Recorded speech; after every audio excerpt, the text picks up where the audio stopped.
This is Urban Health Today, and I'm speaking with Dr. Gregg Sylvester, Chief Health Officer of CSL Seqirus.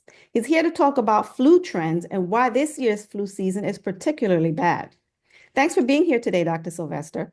Well, it's a pleasure. Thank you for having me. It's a pleasure to have you. All right, let's dig in. So first, please talk about your background and your work with CSL Seqirus. Yeah, so a really thumbnail sketch is that Mhm. I am a physician. I'm trained in both pediatrics and preventive medicine. I've had a wonderful, diverse career. I've worked for the federal government, the state government, and several vaccine manufacturers.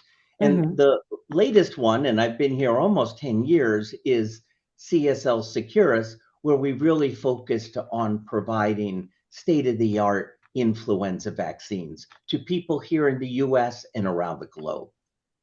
What makes a flu vaccine state of the art? Well, that's a great question.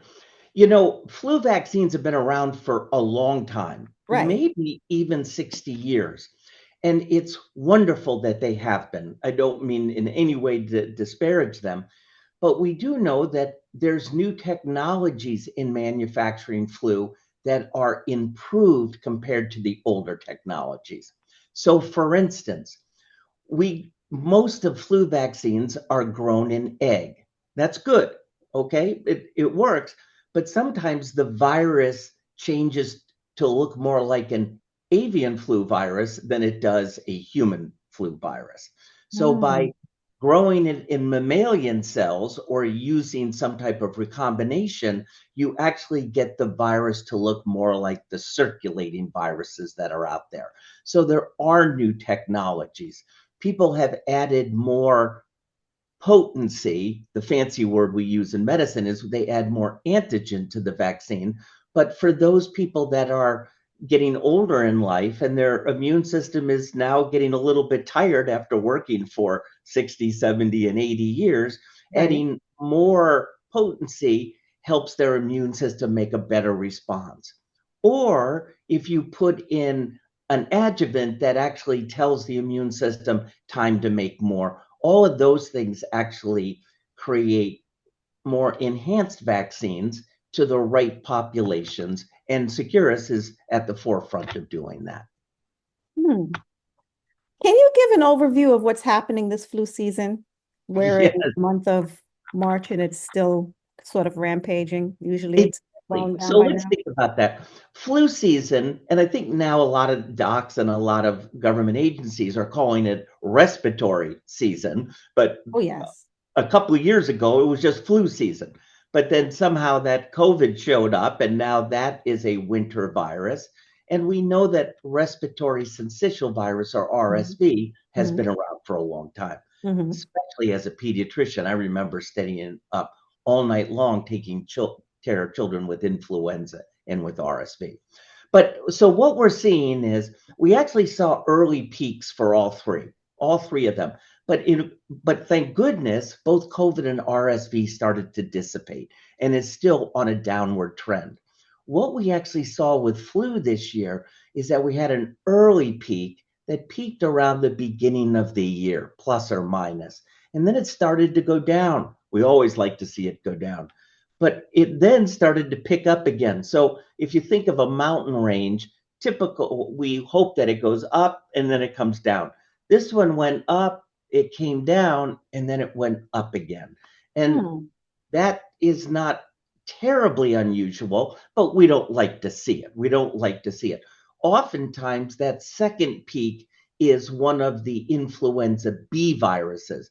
This peak, we have two strains in the vaccine with influenza A, and these both peaks are caused by influenza A.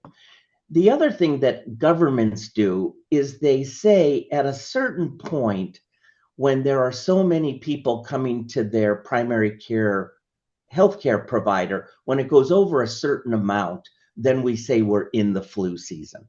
Typically, we go below that in March. We're still well above that. To your point, we have an extended flu season this year. And it's very clear, not just from me, but medical societies like the one I'm a part of, the American Academy of Pediatrics, and the Centers for Disease Control and Prevention say the number one preventive measure is getting an annual flu vaccine.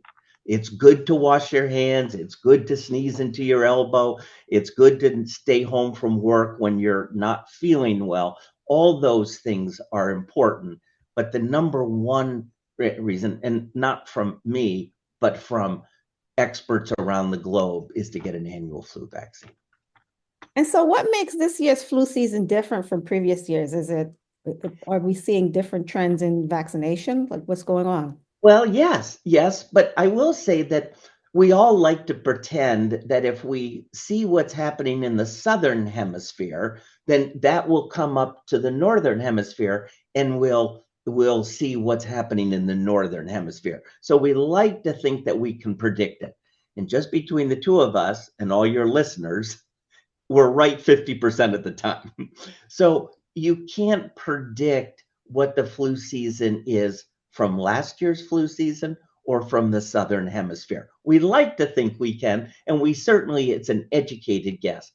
But we also know that immunization rates for childhood immunizations as well as annual flu are really going down. Okay. And there may be a lot of reasons for that. But the fact that less people are immunized. Don't forget, immunization does two wonderful things. It protects you, protects me, but if I'm living with somebody that is got an immune system that's weak, not only does it protect me, but the herd effect can help protect those that can't be vaccinated. But you need a certain amount of people in your community to be vaccinated. And when the rates keep going down, you certainly get protection for yourself that you won't be hospitalized or go into severe complications to flu, but it doesn't help the community stay healthy for those that are not able to be vaccinated because they have an autoimmune disease or they're on chemotherapy for cancer and the like. So just to have an idea, what is that rate currently, and what would the ideal rate be for herd immunity? Well, it varies by each vaccine. And Okay. so we're in the midst of a measles pandemic, a measles outbreak, not a pandemic, a measles. You need 95% of children to be vaccinated to create herd. So that's hard. That means everybody other than that 5% need to be vaccinated. And it's slipping below that, and now we're seeing outbreaks. We give a vaccine both to the elderly, to people 50 and above, which I don't consider elderly, older adults, as well as young children, because there is a bacteria that lives in our nose called pneumococcus. And Right. pneumococcus for herd effect is about 60%, right? So each one of the diseases and vaccines have a different number. Flu, it's probably more than 50, but I'd say less than 70%. So it may be in that 60% range. And we're not achieving that here in the United States. Hmm. Which demographics or populations have been most affected so far, and why do you think they're at higher risk? Well, that's interesting because we know that people that their immune system is naive because they're young. Oh, you mean they just got born and they have maternal antibodies, but after 6 months, those go away. So young children at higher risk for disease because because their immune system just hasn't been exposed. They haven't received a whole lot of vaccines early in their life. They'll get them as they hit 12 months and 24 months and 36, but they're vulnerable that way. And then at the other end of the spectrum, those that are older adults, that their immune system is working fine, but it's getting tired, just like we all get tired as we age. Our immune system, they have a fancy word, it's called immunosenescence, and it just means the immune system is slowing down. They're at increased risk.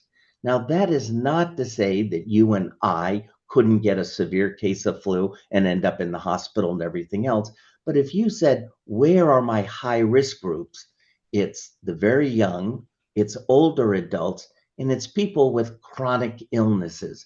If I've had a heart attack and I have COPD, chronic obstructive pulmonary disease, I'm at greater risk if I get flu of getting complications.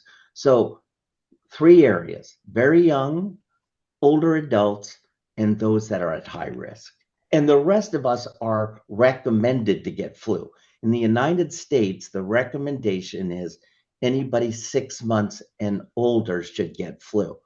And I think the reason they did that is because if you're 40 or if you're 50 or if you're 60 and you're not in one of those young or older, it's just easier to ask your age than do you have COPD? Do you have reactive airway disease? Do you have this? Just easier to say, let's just vaccinate everybody. And that vaccination of everybody helps us with that herd immunity that prevents people that can't get the vaccine, which is a small number, but it helps them get protected also. Hmm. Have you observed any geographical trends or hotspots for flu activity? Yeah, so Mhm. the federal government actually follows that very closely. What we have seen, and getting back to your early question, children under 6 years of age and under 18 years of age have really been hit hard this year. That you said, where is it causing damage? Now, the most hospitalizations, because there's more people in that group, are the older people, like we talked about. Right. If there are 3 million to 4 million births, and you say that for 4 years, that's 12 million. But if you're looking at 65 to 100, you can see how many more people live in that area. But there's really been not one age group that's been spared. It's been hard for young children, young adults, adults, and older this year. But you asked about geographic location. And we typically see hot spots where when it gets cold, people tend to go inside and they're not outside, where there's more distance between you and all the rest. So typically we'll see hot spots in the northern states, but we've seen it pretty much across the board. We've seen it in Texas, we've seen it in California, we've seen it in Florida, and all the other states. So the CDC has a website that actually color codes. Green would be you're out, you're out of the epidemic this year, and dark purple is you're still in the midst of it. Oh, wow. You know, you talked about COVID, RSV, influenza. There's also norovirus, and I'm just wondering if the sort of alphabet of all of these viruses has anything to do with the severity of flu. Well, let me ask you this. Compared to previous seasons, how does this year rank in terms of infection rates, severity of symptoms, and hospitalization rates? Fantastic, really important. I will say that the three first viruses you talked about, influenza, COVID, and RSV, are respiratory viruses. Norovirus is a GI virus. And so I'm not suggesting that I want one versus the other. I don't want any of them. Three of them actually have vaccines: flu, COVID, and RSV. I know there are companies that are working on a norovirus. But to your point, this is the worst influenza we've seen in the last 15 to 20 years in the United States. It's that bad. And again, people think, well, I missed the opportunity. My doctor called me. I went to the pharmacy to get a prescription, and they offered me a flu vaccine in late September, all through October and early November, and I just was too busy. I didn't do it. I got my flu vaccine, but I'm making this up. Mhm. Then people say, oh, well, now it's December, January, February, or March. It's too late. With the rates that we're seeing, it's not too late. There's never really a too late. Typically, flu ends in April or May, and then I'm not suggesting that I would recommend to any of my patients getting a flu vaccine in that time of year. But clearly, in the middle of a flu season, and as bad as it's been here, we ought to be offering flu vaccines throughout the entire season. Well, the only reason I brought up norovirus was because even though it's a GI, it is, running rampant Oh, throughout. yeah. Oh, 100%. All Right. three of them have caused a problem this year. We used to talk about we were worried about the tridemic. Remember, we were worried that COVID would come back with a vengeance, flu would come back, and RSV. And now I've heard people say the quademic because they're adding norovirus because it has been a severe season for that. Absolutely. So why are experts calling this year's flu season one of the worst in years? Well, I think that there are several reasons. Every year, we don't put the same vaccine strains or viral strains in our vaccines. We Mhm. look to either the World Health Organization or the United States, we look at the FDA to tell us what they believe will be the predominant strains when flu season starts. Well, there's a whole manufacturing process. And while flu is unusual in that it has a tendency to drift, so what looks like a flu virus in March that circulates may not look like its identical twin in October. It may look like its cousin or its brother or sister. So flu viruses drift, and when they drift enough, then the vaccine itself doesn't protect as well. We don't see that this year, so that's a hypothetical case. The less people that get vaccinated, the more we actually get. There's a higher rate of influenza. People have gotten tired of COVID pandemic. I know I'm tired of it. So people are congregating more, coming into small spaces, and that always gives us the opportunity to spread our vaccines and spread the virus. And think about it, especially at the holiday season, if it's Thanksgiving or whether it's Christmas or the New Year or the holiday season, we bring people from all over the country to get together, and those are always opportunities to spread to spread the virus. Having each one of them be vaccinated prior to coming to their Thanksgiving holiday or to their end of year holidays is a great idea to protect everyone in the house. What role does vaccination play in reducing the spread, and why might vaccination rates still lag despite clear benefits? Yeah, so I think that people that are in public health, people that are in medicine, we like big numbers. We say that there's going to be between 20 and 40,000 people that are going to die of flu this year. And people have said that we can find that. But that's a number that people have a hard time getting around, right? What does that mean? I don't know anybody. And so when we actually make it a personal issue, people resonate. So I think we really should still collect data and make it available. But when people ask me, is it a good idea? I tell them, I've had influenza infection and it was severe. I know the time of day it started. I was working in an inner city pediatric clinic. I went home that evening, which I should have gone home immediately, but I went home that evening and it was a Thursday. I didn't get out of bed till next Wednesday. Oh, So I wow. can personally talk about the ills of getting the infection. The other piece that I feel comfortable talking about is I've taken care of children, pediatrician, that have had severe flu. And so those may not be hundreds of numbers, but they're personal stories. And I think we, as the medical community, the public health community, need to tell a few more personal stories as we also inform people what the magnitude of the disease is this year. So to me, it is a bad year, and we're telling people it's a bad year.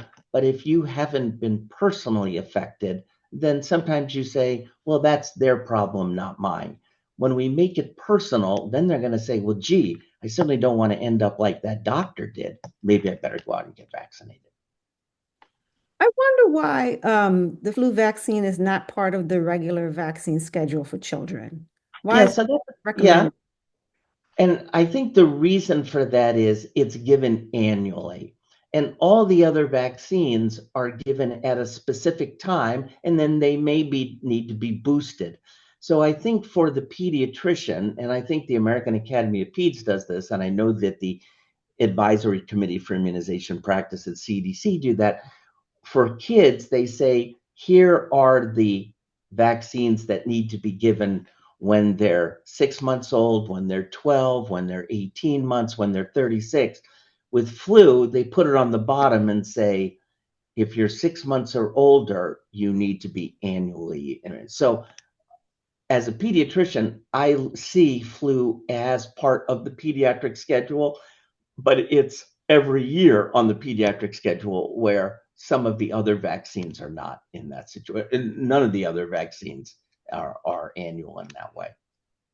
Right, but I mean, they may offer it, but it always sounds optional. Like when I'm a mom, when I take my little one to the pediatrician, they sort of offer it. They don't say, okay, she should have this. Well, that's a really good point, because when we talk about healthcare providers, people are getting information from a whole host of places. When Hmm. I had young mothers come in, my biggest concern was the grandmother, because the grandmother had already raised all her kids and she knew how to raise them. Right. But that's not true when nowadays we hear social media, we have more access to the internet, we have all those wonderful things. But my point in telling you this is that if the pediatrician sits with you and says, I want to vaccinate your child for this virus or this bacteria, I want to do it for influenza, then in fact, that's what happens. But when they give a weak recommendation, yeah, there's flu, if you want to use flu, that we call that the trusted messenger. And we really need, as healthcare providers, to step up and actually give that message. Now, I also know that parents cry when they come in, moms and dads, when they think their little baby is a pincushion. And so they sometimes prioritize, but even prioritizing, they really ought to be thinking flu, because flu really can wreak havoc in a small child. Yeah. How do you combat vaccine hesitancy in communities where mistrust may be higher? Yeah. So I look at it slightly differently. I think that every parent and every healthcare professional wants the best for their child. Now, they may see it differently, right? I believe that vaccines make all the difference in the world. All my children are vaccinated. I have two little grandchildren. They're vaccinated, okay? But they come from my point of view. Other parents say, I still love my child, but I don't want to give them vaccines. I think we need to find common ground that we're both trying to do the best. And then healthcare providers need to listen to those that are hesitant. And then the hesitant parents need to be able to listen to their healthcare provider. Now, I think there's a lot on social media that is not always the right information. I'm not suggesting that it's willfully disinformation, but I think that the beauty of going to your healthcare professional is they can say, yes, what you're hearing is true here. What you're hearing here is a little misinformation, and let me correct it. Someone was talking to me the other day, and they said when they were children, they used to go to measles parties where they passed around lollipops. That's Oh, never, ever happened. But people used to, if a child had a varicella or chicken pox, they did want everybody to get the chicken pox at the same time because it lasted for 2 to 3 weeks. So if you had more than one child and the child gets it on the 1st of March and it goes until mid March, and then the second child gets it mid March, they're sick for a month. So, but there was misinformation that it was measles. Measles is a very serious disease, and no one ever did anything like that. they did it with chickenpox, and the healthcare professional can help tease that out.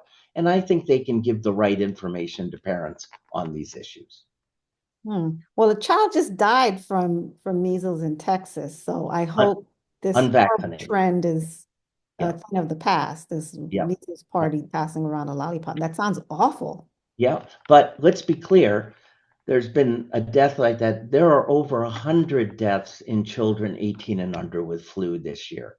So it's horrible that somebody died of a vaccine preventable disease, measles or influenza. Mhm. But again, we've had more than 100 deaths and the season is not over with yet, nor is the outbreak of measles over with yet either. So what measures could improve access to flu vaccines, particularly for high-risk or underserved communities? Yeah, I think that I think several things. I think that primary care doctors have always done a really good job, and I would advocate and continue that any healthcare professional in an office setting, going to a public health clinic, going to the hospital outpatient clinics, all of those should stay in place and provide.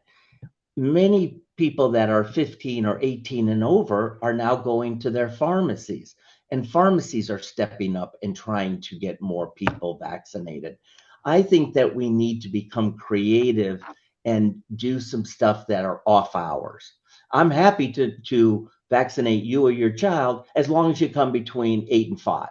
Well, you work between 8 and 5. We Exactly. should be having clinics from 6:30 to 9:30. We should have Saturday morning clinics. We should have evening clinics on Sunday. I think that there's enough vaccine out there. I think that we've got to make it as easy as can be to be vaccinated and not make it, oh my goodness, I've got to get in my car and I'm going to go to the pharmacy and I'm going to pick up my deodorant and my prescription. Why don't I get my vaccine at the same time? There used to be funding for trucks on the streets to vaccinate for COVID. It's a shame that we're not doing that for the flu vaccine. Yeah, That the mobile vans have been around and they do it for a whole host of things. But again, I like the fact that you go to, we used to say in medicine, Willie Horton was a bank robber. And why did he rob banks? Because that's where the money was. So why not go to where the people are? So if the mobile van can go to a community where people are, they're part of their boys club or girls club or part of their church organization or their religious faith, why not go there and vaccinate? Now, there are issues. You don't want someone to get 2 or 3 flu vaccines in one season, but people are pretty savvy. They know if they got their flu vaccine at the pharmacy or at their doctor, or to your point, the mobile vans. Yeah. As a flu expert, what do you predict for the remainder of this flu season? And is there anything individuals, families, or local health systems can do now to reduce the spread and severity? Yeah, so I actually believe that the flu is now on the decline. It's still too much, and there's still too much out there, but I think that the data is showing that it's on the decline. I would be surprised if we see a third peak. We've seen two. I don't think at this time we're going to see it. So that's my prediction. I still think that the best advice, make sure that you've gotten your flu shot. If you don't feel healthy for whatever reason, stay home. I would recommend that you go to bed and rest. But even if you have to work remotely, what we don't want is for me to feel obligated. I need to go to work. I infect all my coworkers. I infect the people I see. So if the rest of the season, if I'm not feeling well, stay home. You can work remotely. If not, get into bed. But I think that an annual flu vaccine and working remotely with covering our nose when we sneeze, using Kleenex, no longer handkerchiefs. I don't think that's ever used anymore. But there are simple things that we can do to make sure that the flu season gets over with and we can move on. Well said. Dr. Gregg Sylvester, thank you so much for your time today. I really appreciate it. Oh, it was my pleasure. Thank you for having me.